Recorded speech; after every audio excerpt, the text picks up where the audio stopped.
A prairie stretched like a burnt parchment, the horizon melting into a haze of dust and gold.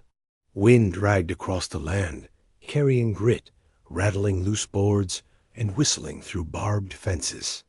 The stagecoach jolted to a stop at the lonely post where the trail forked toward Baron Hale's ranch. A woman stepped down. Her boots hit the earth with a hollow thud, a sound both fragile and defiant. Beside her, a little girl clutched her skirt, wide-eyed at the endless plains. All she wanted, the narrator's voice seemed to whisper through the wind, was a job cleaning his ranch. But fate had other plans. Her name was Clara Jameson. She was no longer young, not yet old, perhaps 28, but the lines hardship carved into her face made her appear both weary and unyielding. A widow, a fighter, a woman who carried her life and her child in one battered satchel and the dignity she refused to surrender. Beside her, her daughter, Anna, no more than 6, squatted to poke at a beetle in the dirt. Blonde hair tangled from travel, blue eyes, full of mischief and hope. Where Clara carried silence, Anna carried laughter waiting to be released. Clara's voice was quiet, but steady as she bent down. "Stay close, darling." The girl nodded, slipping her hand into her mother's. The sun beat down mercilessly, and Clara straightened her back, pulling courage up her spine like armor. Baron Hale's ranch loomed on the far ridge, a sprawl of wooden buildings weathered. Gray, corrals stretching wide, cattle moving like shadows across the land. To many, it was a kingdom. To others, a fortress of silence. The man who owned it was a mystery. Some whispered he'd lost his wife to fever. Others said she'd run off with another man. Some claimed Hale had put her in the ground himself. Whatever the truth, he lived alone in his great house, his heart sealed shut as tightly as his doors. And it was here Clara sought work. Not charity, not pity, just enough coin to keep her child alive. They approached the ranch house. A dog barked deep-throated until silenced by a whistle. The door opened, and there he stood. Baron Hale was tall, broad-shouldered, with a face carved from stone and eyes that had forgotten how to soften. His beard was flecked with gray, though he was not yet 50. A man both intimidating and weary. "What do you want?" His voice was rough, like boots on gravel. Clara lifted her chin. "Work. Cleaning. Cooking, if you'll have it. Anything." His gaze flicked to the child hiding in her skirts. A shadow crossed his features, pain, quickly hidden. "I don't. Hire women with baggage." Clara's jaw tightened. "Then pay me half. I'll take whatever you can give." "I won't beg, sir, but I'll work harder than any hand you've got." Silence stretched.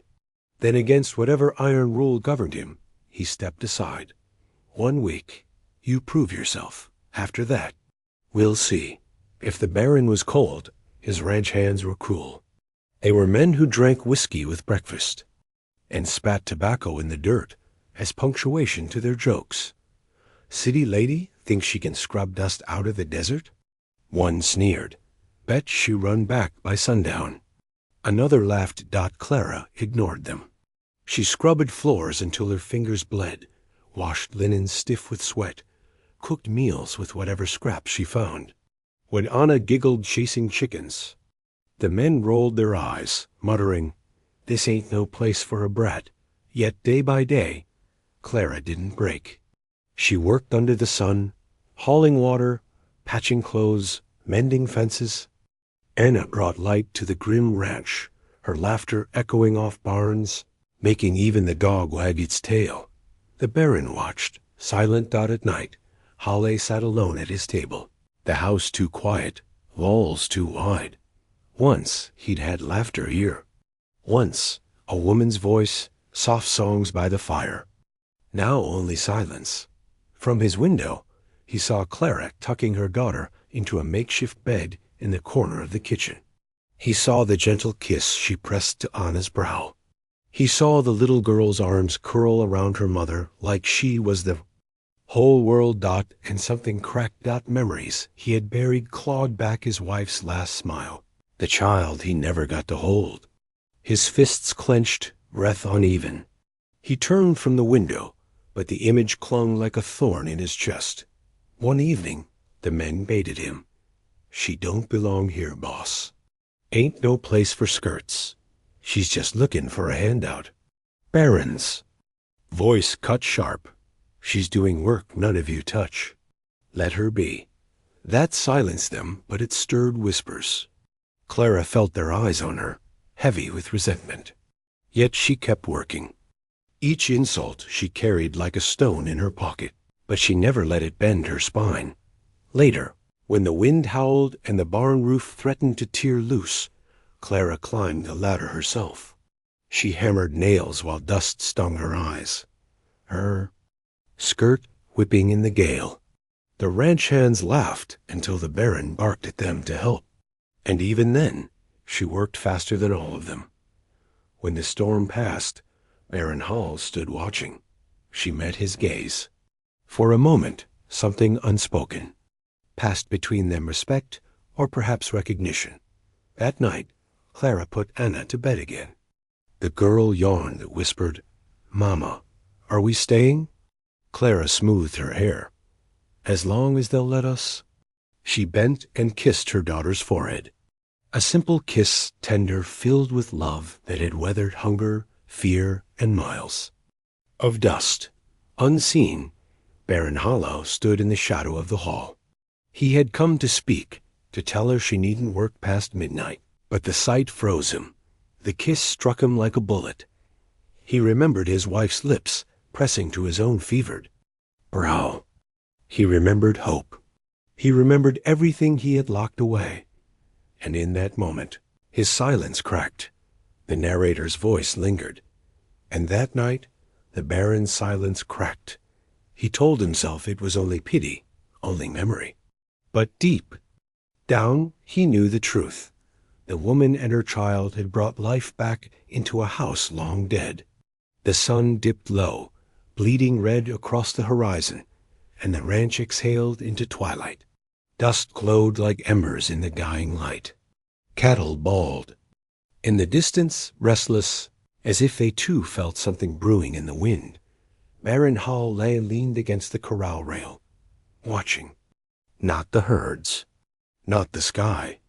Her Clara Jameson bent over a tub of laundry, sleeves rolled, arms taut with labor.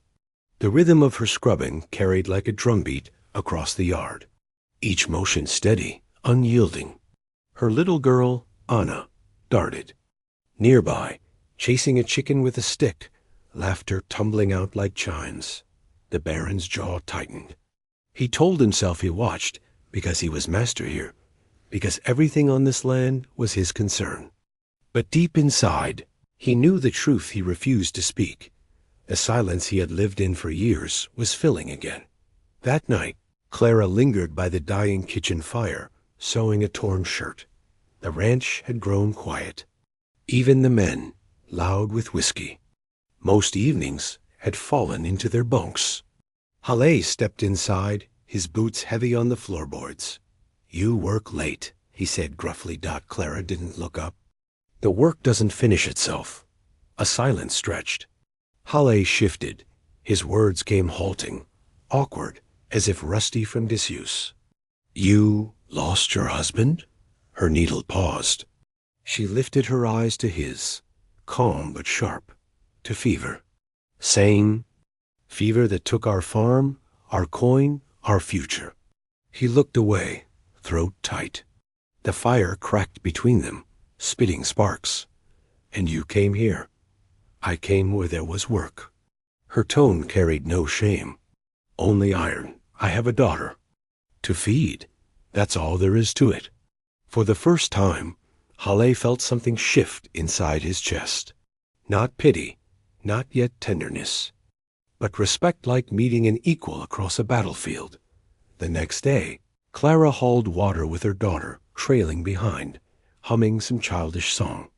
The ranch hands leaned against the fence, spitting tobacco and grinning. "Look at her," one muttered.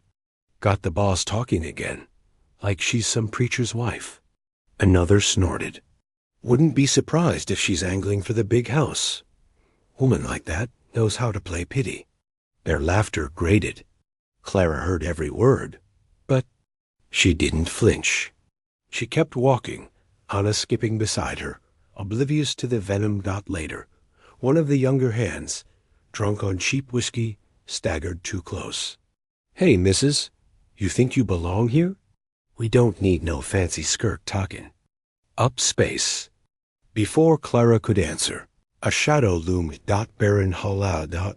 His voice was sharp as a whip. "You'll speak to her with respect, or you'll be out by sundown." The hand sputtered, backing down. The others fell silent, though their eyes still smoldered. Clara met the Baron's gaze, searching for his reason. He turned away too quickly, muttering, "Get back to work." But the defense was noticed, and whispered about.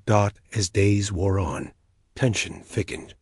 News came down the trail raiders, outlaws running wild through the valley.